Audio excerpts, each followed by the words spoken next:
Anemone had a soul that bloomed.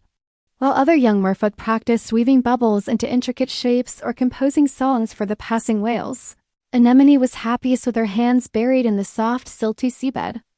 Her garden began not as a garden at all, but as a single stubborn piece of sea glass, the color of a forgotten sky that she planted like a seed near the entrance of her coral spire home.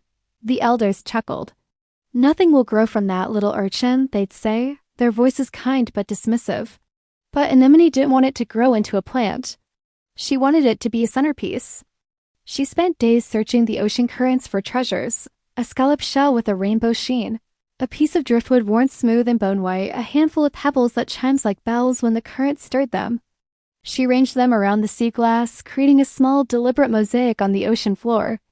Then came the first living resident, a tiny, timid zoanthid polyp, a splash of orange no bigger than her fingernail. She gently encouraged it onto a nearby rock. A few days later, she transplanted a cluster of feathery emerald-green caulerpit algae, arranging it like a backdrop. She found a fragment of brain coral, its maze-like patterns a perfect complement to her growing collection. This was not farming kelp for food or cultivating healing sponges. This was different. This was art. Word spread through the sun-dappled city of Aqualaria about Anemone's odd little patch. At first, merfolk would swim by out of curiosity, their powerful tails stirring up the sill and making her wince. They saw a jumble of rocks and weeds. But Anemone persisted. She learned the language of the currents, shaping her garden so that the water flowed through it, animating the fronds of algae and making the chimestones sing a soft, watery melody. She discovered that certain bioluminescent fungi grew on the shaded side of the brain coral, casting the garden in an ethereal blue glow after sunset. The transformation was slow, like the growth of a coral reef itself. One day, a young mare child, chasing a flicker of light, drifted into the garden and stopped. She hovered, mesmerized by the dancing lights and the gentle music of the stones. She saw the garden not as a collection of things, but as a whole, a tiny, perfect world within the world. Her mother, that was the moment the garden truly bloomed. It wasn't a bloom of flowers, but a feeling. The merfolk began to visit not to gawk, but to be.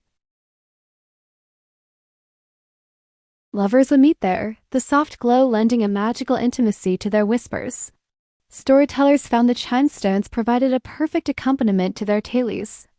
Anemone became the keeper not by decree, but by quiet acceptance. She was always there, tending, pruning, gently guiding a wandering sea cucumber back to its spot.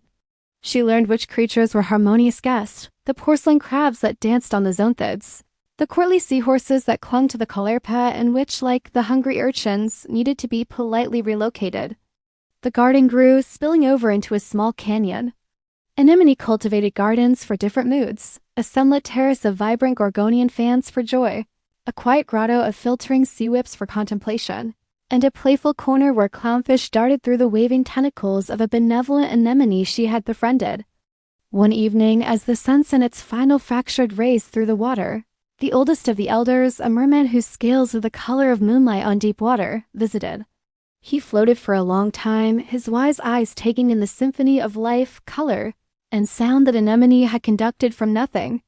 He turned to her, his voice soft as the tide. "We thought you were planting stones, child," he said. "But you were not planting things at all. You were planting peace. You were planting wonder." Anemone smiled, looking at her creation now teeming with the life of her entire community.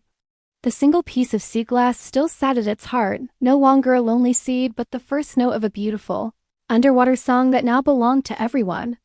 Her garden didn't feed the body, but it nourished the soul of Aqualaria, and in doing so, it had grown far beyond the seabed, rooting itself deeply in the heart of every mermaid and merman who visited. It was a living testament to the fact that the most necessary things sometimes have no practical purpose at all, except to be beautiful and to be loved. The end.